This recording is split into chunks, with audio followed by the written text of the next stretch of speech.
Hey everyone, Juanita Bynum, a prominent figure in the gospel community, has recently stirred controversy by revealing the truth behind her $1,499 prayer class, which has left many in the faith community shocked. At 66 years old, her disclosure has prompted reactions from fellow gospel artist Leandria Johnson, suggesting that the implications of this revelation could alter perceptions of high-priced faith-based events. The discussion surrounding Bynum's class highlights ongoing debates about the ethics and motivations behind such expensive offerings in the realm of mega ministries and high-profile preachers, raising questions about the true value and intentions behind these spiritual investments. As the conversation unfolds, it promises to uncover deeper issues within the faith community regarding financial practices and accountability. Juanita has finally addressed the controversy surrounding her expensive prayer classes, which many initially viewed as mere sermons or motivational talks. Contrary to expectations of miraculous outcomes or divine interventions justifying the high costs, she revealed that these classes were intricately tied to a broader financial framework. This included elements of marketing and promotions, indicating that the classes served not only as spiritual guidance, but also as a business venture. Her candidness about the commercial aspects of the classes has surprised many, shedding light on the complex relationship between spirituality and commerce. In today's digital age, many preachers and gospel leaders are transforming their ministries into brands, raising questions about the balance between faith and profit. Juanita, a prominent figure in this movement, acknowledges the necessity of funding her global ministry amidst rising operational costs, which has led her to offer premium services such as a $1,499 prayer class. While she believes in serving the community, critics argue that such high-priced offerings exploit people's faith for financial gain, sparking a broader discussion about the ethics of monetizing spiritual experiences. Leandria Johnson, a Grammy-winning gospel singer known for her strong opinions, has stirred controversy by publicly criticizing Juanita Bynum's $1,499 prayer class. Rather than remaining silent like many in the gospel community, Johnson took to social media to question the ethics of charging such a high price for prayer, sparking widespread discussion and debate. Her bold stance has not only drawn attention to the issue, but has also highlighted the growing tensions surrounding the commercialization of spiritual practices within the church.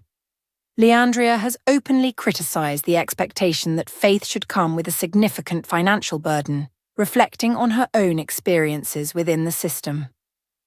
Her recent comments have sparked a broader discussion, especially given her history of controversy and the reactions from supporters and critics of fellow gospel artist Juanita. While Leandria's strong stance appears to focus on financial issues, she emphasizes a deeper concern regarding the spiritual impact that expensive ministries can have on individuals already facing hardships. This controversy raises important questions about the true nature of faith and the implications of high-cost religious events. Many well-known pastors and leaders are marketing expensive items that promise miraculous changes, such as miracle seeds and exclusive prayer circles. The psychological aspect reveals that attendees, often in vulnerable situations, are searching for solutions to personal crises, health issues, or financial difficulties.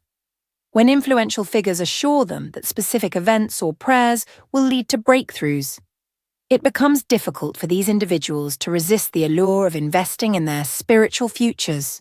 However, there is a troubling possibility that these high-ticket ministries may not only exploit vulnerability, but also reflect a flawed system that forces ministers to choose between their ministry and financial survival. This complexity raises questions about the integrity of such practices and the motivations behind them. Expressing concern that the gospel industry has become overly commercialized, arguing that the high costs associated with spiritual practices such as prayer are inappropriate for something considered sacred. They advocate for spirituality to be freely accessible, criticizing the commodification of faith. However, the situation is complex, revealing a deeper crisis within the church. Both supporters and critics present valid arguments.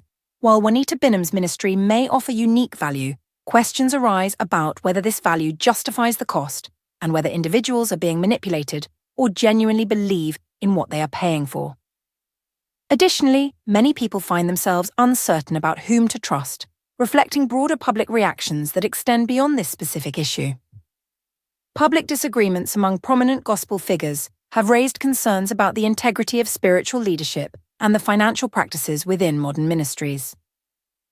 An anonymous pastor highlighted the delicate balance between providing genuine spiritual value and exploiting people's faith, warning that crossing this line can lead to a loss of credibility.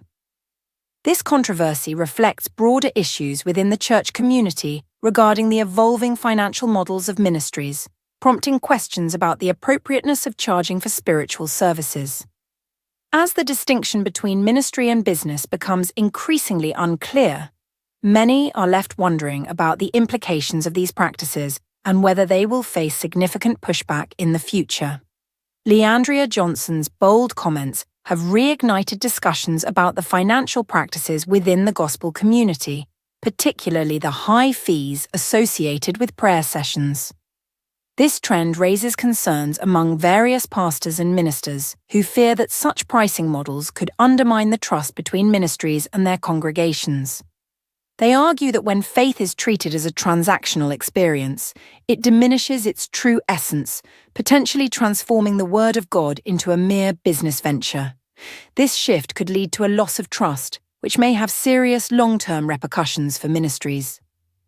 As the debate continues, the community is urged to reflect on the implications of these practices. Thanks for watching.